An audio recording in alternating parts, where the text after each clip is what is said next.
오늘 함께 나누실 하나님 말씀은 창세기 45장입니다. 창세기 45장 1절에서 28절까지 말씀 중에서 특별히 3절부터 8절까지 함께 읽도록 하겠습니다. 창세기 45장 3절에서 8절까지 말씀입니다. 요셉이 그 형들에게 이르되 나는 요셉이라 내 아버지께서 아직 살아계시니이까 형들이 그 앞에서 놀라서 대답하지 못하더라. 요셉이 형들에게 이르되 내게로 가까이 오소서. 그들이 가까이 가니 이르되 나는 당신들의 아우 요셉이니 당신들이 애굽의 판자라. 당신들이 나를 이곳에 팔았다고 해서 근심하지 마소서. 한탄하지 마소서. 하나님이 생명을 구원하시려고 나를 당신들보다 먼저 보내셨나이다.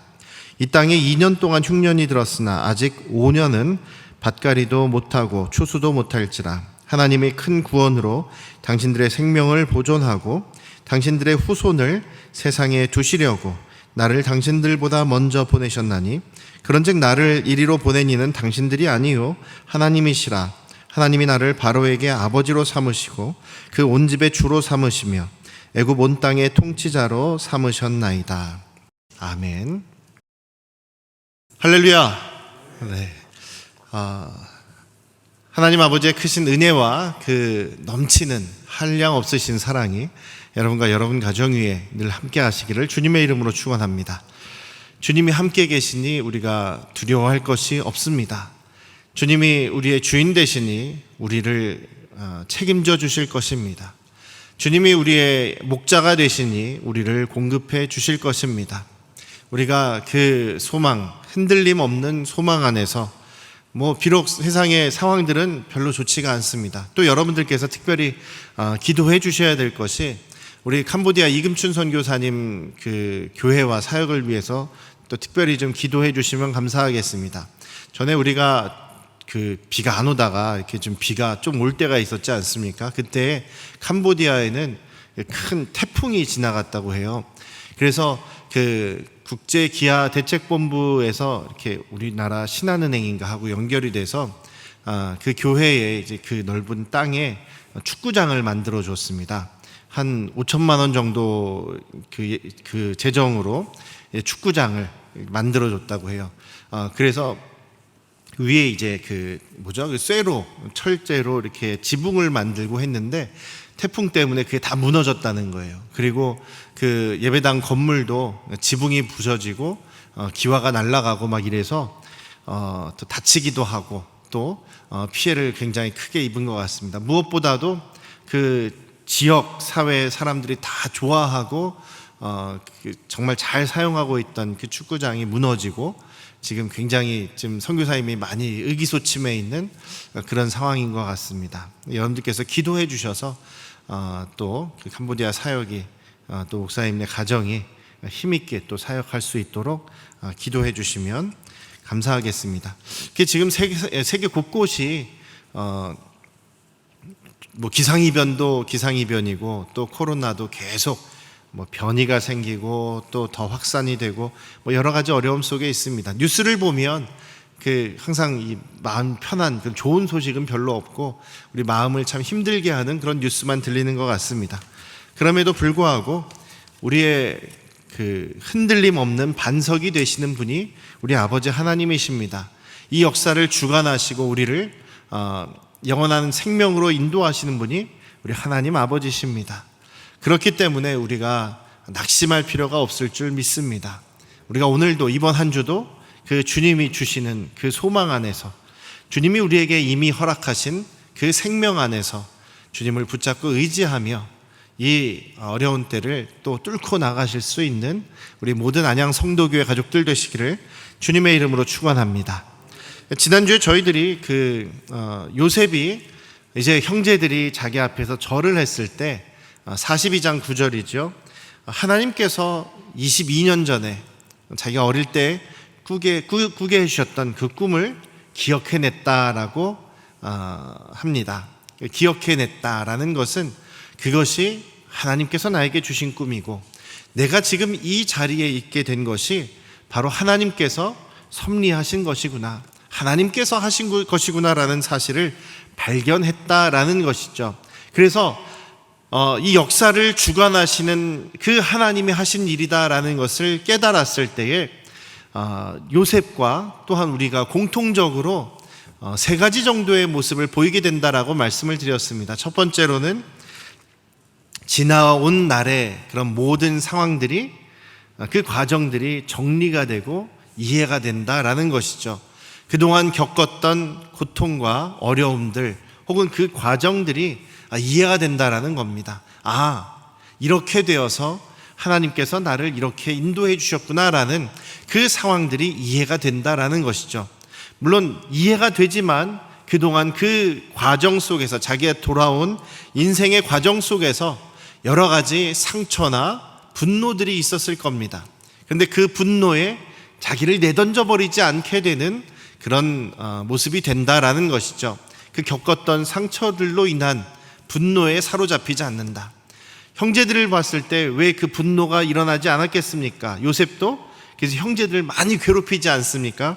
42장, 43장, 44장에서 3장에 걸쳐서 요셉이 형제들에게 형제들을 시험하고 어찌 보면 좀 괴롭히는 장면이 나옵니다. 그러나 자기의 분노의 그 모든 것을 그냥 내던져 버리지 않는 그런 모습이 되었던 것은 바로 하나님께서 나를 이런 과정으로 인도해 주셨다라는 그 깨달음과 확신이 있었기 때문이다라는 것이죠. 세 번째는 어떤 것이었습니까? 하나님께서 나를 인도해 주셨다.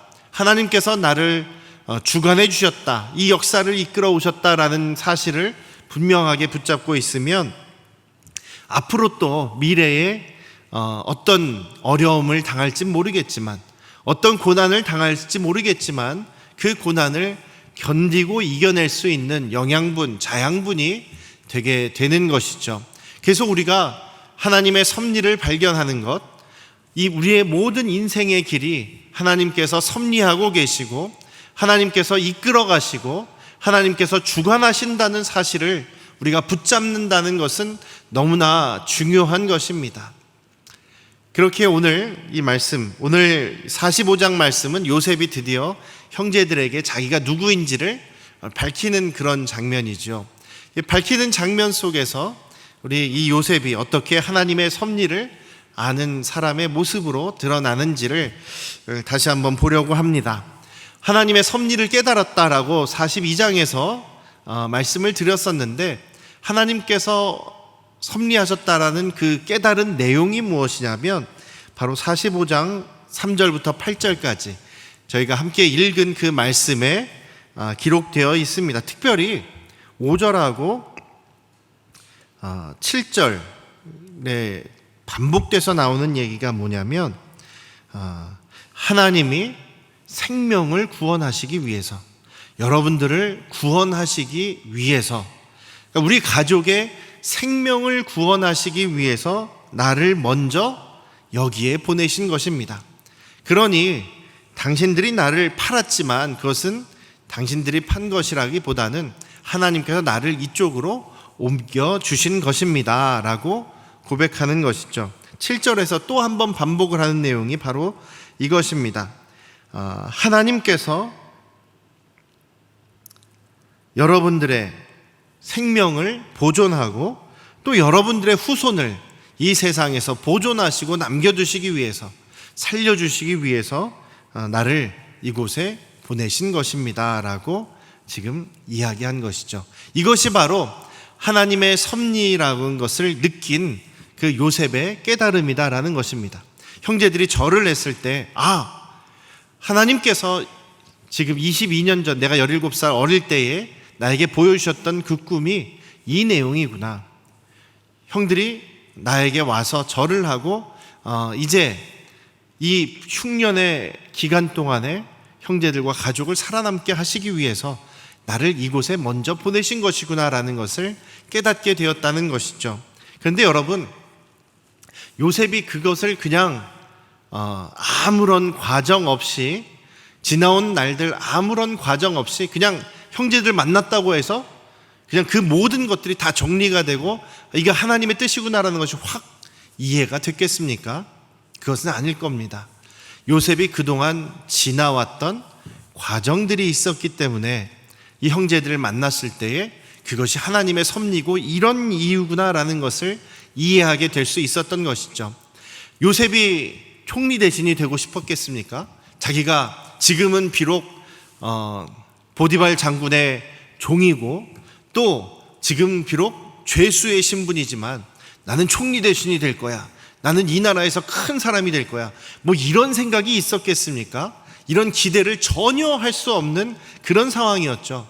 자주 말씀드리지만 요셉의 아마 큰 소원은 내가 여기서 종에서 풀려나서, 내가 감옥에서 풀려나서 빨리 아버지가 계신 그 가나안 땅으로 돌아갔으면 좋겠다, 아버지 집으로 돌아갔으면 좋겠다라는 그런 소망이 있었을 것입니다. 계속 그것만 생각했을 것입니다. 그런데 뜻하지 않게 어느 날 자기를 부르는 거죠. 감옥에서 자기를 불러서 나가게 됐습니다. 그런데 바로 왕의 앞에 나가게 됐다는 거죠. 바로 왕의 앞에서 나가서 꿈 얘기를 풀어달라는 거죠. 그래서 바로의 꿈 얘기를 해몽을 합니다. 그리고 그 해몽한 후에 이렇게 하시면 좋겠습니다 라고 조언을 해드렸죠. 그 과정 속에서 계속 요셉은 이제 왕에게 이렇게 이야기를 해줬으니 나는 이제 풀려날 수 있겠구나 라는 생각을 했을지 모릅니다. 그런데 오히려 이집트의 총리 대신이라는 더 무거운 그 직무를 맡게 되었다는 것입니다. 요셉은 이미 술관원장, 떡관원장을 섬겨봤기 때문에 그 중요한 직책이라는 자리가 그렇게 편한 자리가 아니라는 것도 알고 있었을 겁니다. 어떻습니까? 왕이 굉장히 무거운 명령을 내리죠. 이집트에서 가장 중요한 자리다라고 이야기는 했습니다만 요셉이 제대로 일을 처리하지 못하거나 혹은 정말로 그 풍년이 있고 흉년이 오지 않게 된다라고 한다면 자기가 어떻게 될지 모르는 상황 아니겠습니까? 그래서 지금 이 당면한 문제를 해결하기 위해서 정말 요셉은 또 열심히 뛰어다녔을 겁니다. 요셉이 갑자기 하루아침에 총리 대신이 됐다고 한다면 그 이집트에 많은 신하들이 있었겠죠. 많은 관리들이 있었을 텐데 좋은 눈으로 쳐다봤겠습니까? 요지도 직장 생활하신 분들을 잘 기억하시겠지만 내가 뭔가 잘하고 뭔가 뛰어난 능력을 발휘하면 직장에서 눈치를 보는 일이 굉장히 많지 않습니까? 일본의 직장 문화가 좀 그렇다고 합니다. 튀어서는 안 된다라는 그런 불문율이 있다는 거죠. 자기가 튀면은 주변에서 그 사람들이 같은 동료라든지 직장 사람들이 그렇게 괴롭히거나 아니면 왕따를 시키거나 아니면은 뭔가 트집을 잡아서 무너지게 만든다는 거예요. 그래서 남들보다 튀지 않게 살아가는 것이 자기들 목표다라고 얘기할 정도로 직장 문화가 그렇다는 거예요. 뭐 우리나라라고 안 그렇겠습니까? 튀는 사람을 주변에서 좋게 보지 않는 거죠. 요셉이 있던 당시에도 갑자기 어느 날 아침 저 젊은 사람이 이집트의 총리 대신이다, 자기보다 직책이 더 높은 사람이다라고 한다면 그 이집트의 원래 관리들이 얼마나 눈치를 주고 기분 나빴겠습니까? 그런 눈치들 속에서 요셉이 정말 열심히 일했을 겁니다. 이제 내 고향에 돌아간다라는 생각은 이제는 접어버리고 여기에서 열심히 정말 그 일들을 감당하기 위해서 열심히 뛰어다녔을 겁니다. 그런데 정말 7년 동안의 풍년이 지나고 흉년이 찾아옵니다. 1년 흉년이 지나고 2년 흉년이 지나면서 이제 이집트의 모든 사람들은 요셉을 의지하고 존경하게 되는 거죠. 정말 요셉이 말한 대로 되었구나. 정말 저 사람이, 저 총리 대신이 그냥 총리 대신이 된 것이 아니구나. 모든 이집트 사람들이 또 바로 왕까지도 요셉을 인정하게 되었을 것입니다. 요셉은 그런 과정에서 자신을 인도하신 하나님을 계속 경험하고 있던 것이었죠. 그런 과정이 있었기에 이집트의 총리 대신이 되어서 이집트의 식량을 자기의 손으로 판매하는 그런 결정권자가 되었을 때 형제들이 자기 앞에 와서 절을 하게 되었죠. 그때서야 요셉은 이것이 하나님이 하신 일이구나, 이것이 이 흉년 7년 동안 형제들이 혹은 가족들이 멸망당할 수 있는데 이것을 살리기 위해서, 우리 가족을 살리기 위해서 나를 보내신 것이구나라는 그 깨달음을 얻을 수가 있었던 것이죠. 그래서 이 요셉은 그런 과정이 있었기에 하나님의 그 섭리를 깨닫게 되었던 것입니다.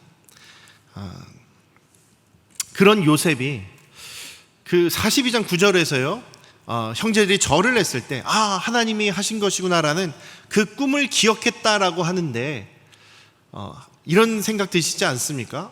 하나님의 뜻인 것을 알았으면 형제들 보자마자 바로 용서해 줘야 되는데 왜 바로 용서해 주지 못했을까?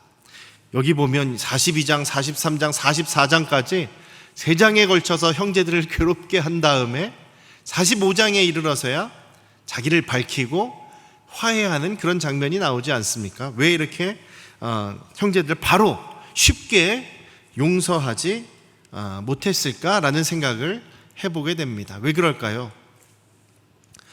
요셉이 쉽게 용서할 수 없었을 것입니다. 여러분들도 마찬가지입니다. 우리가 하나님의 섭리를 깨달았습니다. 저 사람이 나를 몇 년 동안 이렇게 괴롭게 한 것은 하나님께서 나를 단련시키기 위해서, 나를 더 성숙시키시기 위해서 나를 이렇게 고생하도록 저 사람을 하나님께서 사용하신 것이구나 라고 깨달음을 얻었습니다.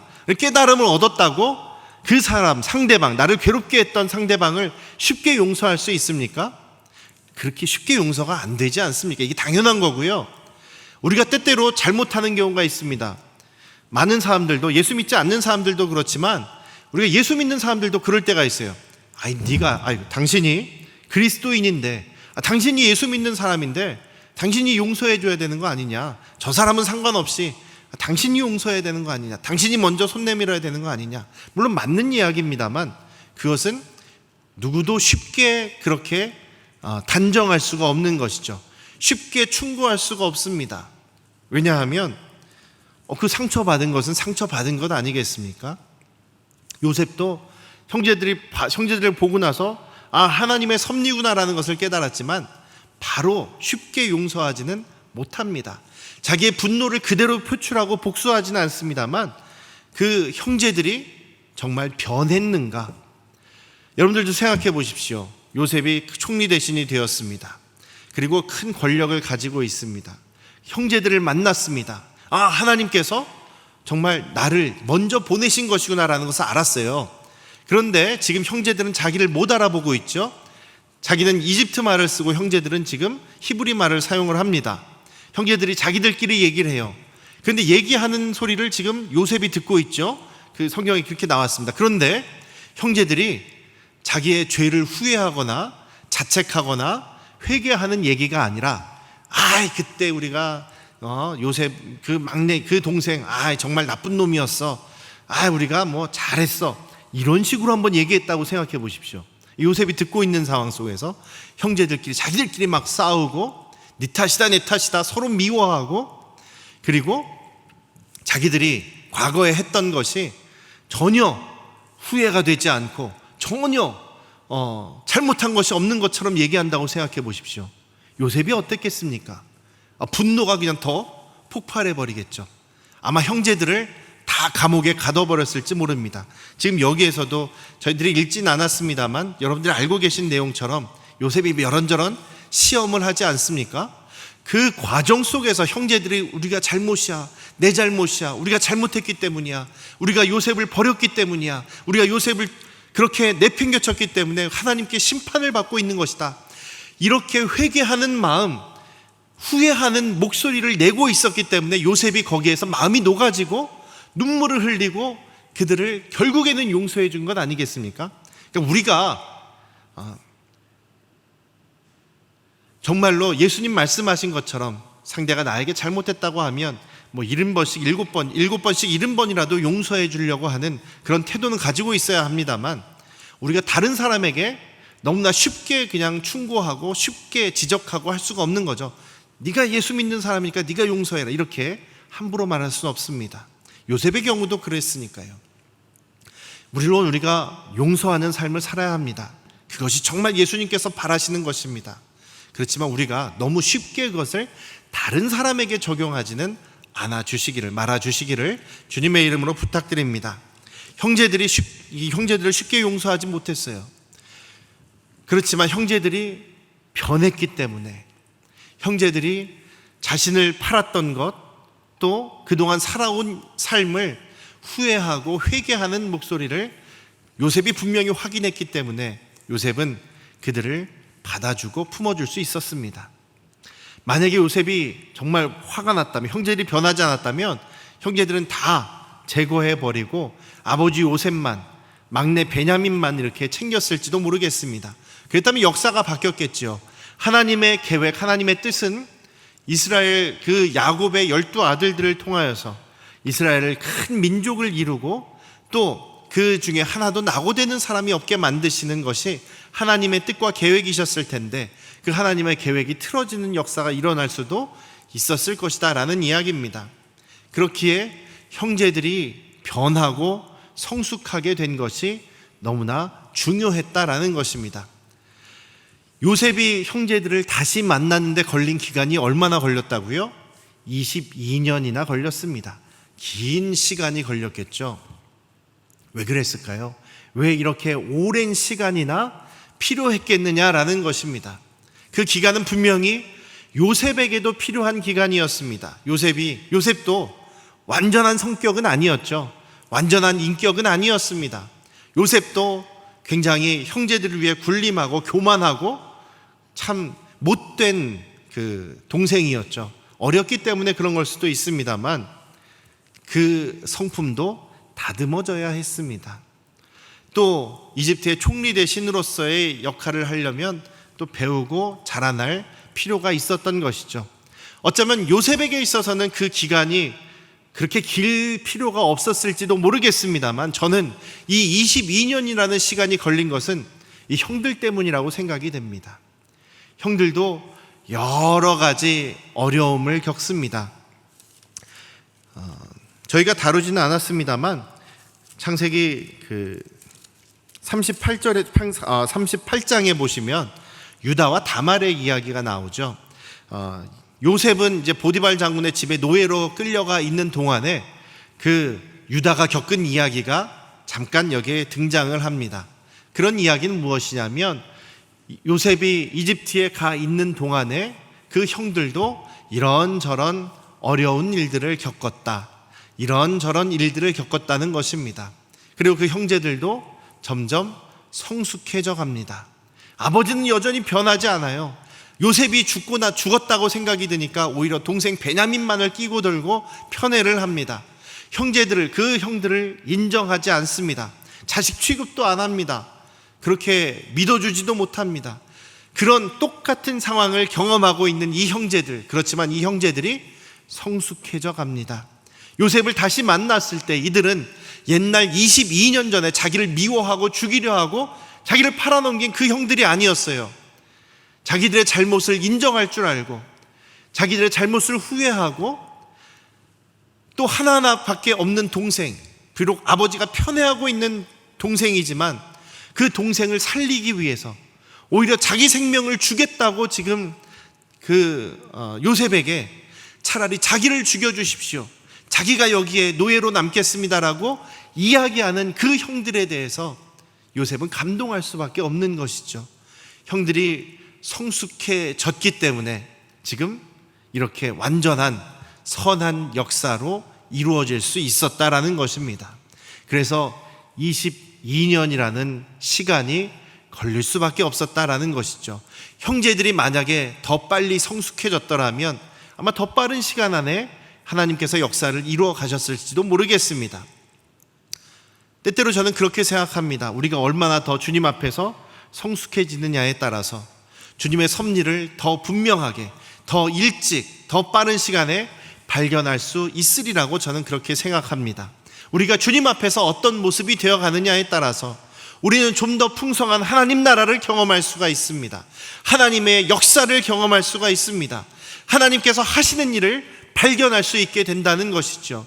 사랑하는 우리 안양 성도교회 가족 여러분, 그렇기 때문에 우리가 더 매일매일 예수님을 더 닮아가기 위해서 예수님의 더 장성하신 분량까지 성장할 수 있도록 우리가 매일매일 하루하루를 노력하며 살아가야 한다는 것입니다. 물론 그 노력하면서 살아가야 된다는 것이 내가 변해야 돼 이렇게 주문 외우듯이 하는 것이 아니죠.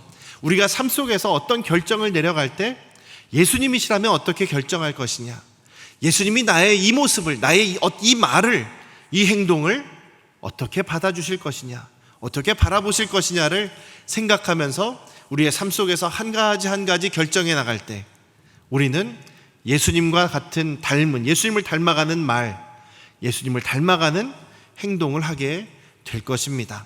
그렇게 되기 위해서는 우리 주님을 더 알아가야겠죠.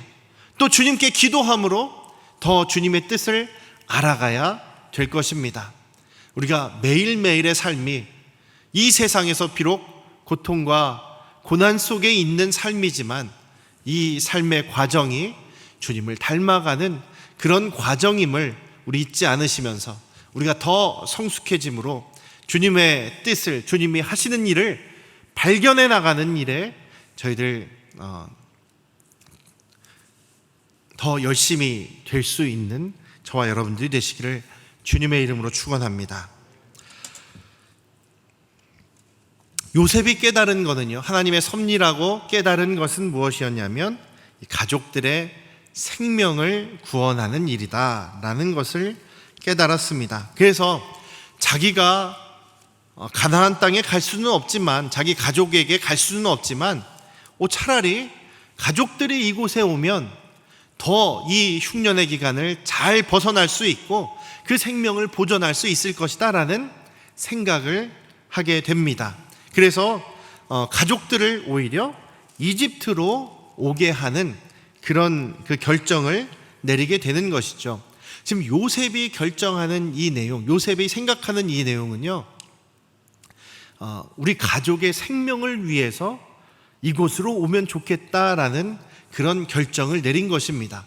그런데 하나님께서는 이 생각, 그러니까 이 7년의 흉년 속에서 가족과 후손들의 생명을 살리기 위해서 내가 이곳에 있다라는 것이, 이것이 하나님의 뜻이다라고 지금 요셉은 생각했습니다. 그런데 하나님께서는 이 요셉의 생각과 그 일을 어떻게 이루시냐면, 창세기 15장에서 하나님께서 아브라함에게 하신 일, 아브라함에게 하신 그 말씀과 약속을 이루는 그런 계획으로 사용하십니다. 요셉은 단지 자기 가족밖에 생각을 못해요. 그러니까 요셉이 지금 생각하고 결정하는 것이 창세기 15장에서 옛날에 하나님께서 아브라함에게 하셨던 그 말씀을 이루는 것이다, 큰 민족을 이루게 하시는 것이다, 이런 거창한 생각까지는 하지 못합니다. 그런데 하나님께서는 이 요셉의 결정을 통해서 창세기 15장에서 약속하셨던, 그러니까 하나님께서 말씀하실 때 이렇게 말씀하시죠. 너는 분명히 알아라. 너의 자손들이 이방에서 나그네가 될 것이다. 그리고 그들을, 그 나라를, 이방 나라를 섬기게 될 것이다. 종처럼 섬기게 될 것이다. 그리고 400년 동안 그들이 너희의 후손을 좀 괴롭게 할 것이지만 그들은 그 섬기는 나라를 내가 징벌한 후에 그들을 이끌어낼 것이고 그들이 큰 민족이 되게 할 것이다. 지금 출애굽의 역사까지를 지금 하나님께서 이미 아브라함에게 얘기해 주셨습니다. 이 요셉은 지금 그것을 기억할 정도는 아닌 것 같아요. 야곱은 기억하고 있었습니다. 그래서 46장 그 다음 장에서 야곱은 이집트에 내려가는 것을 굉장히 두려워합니다.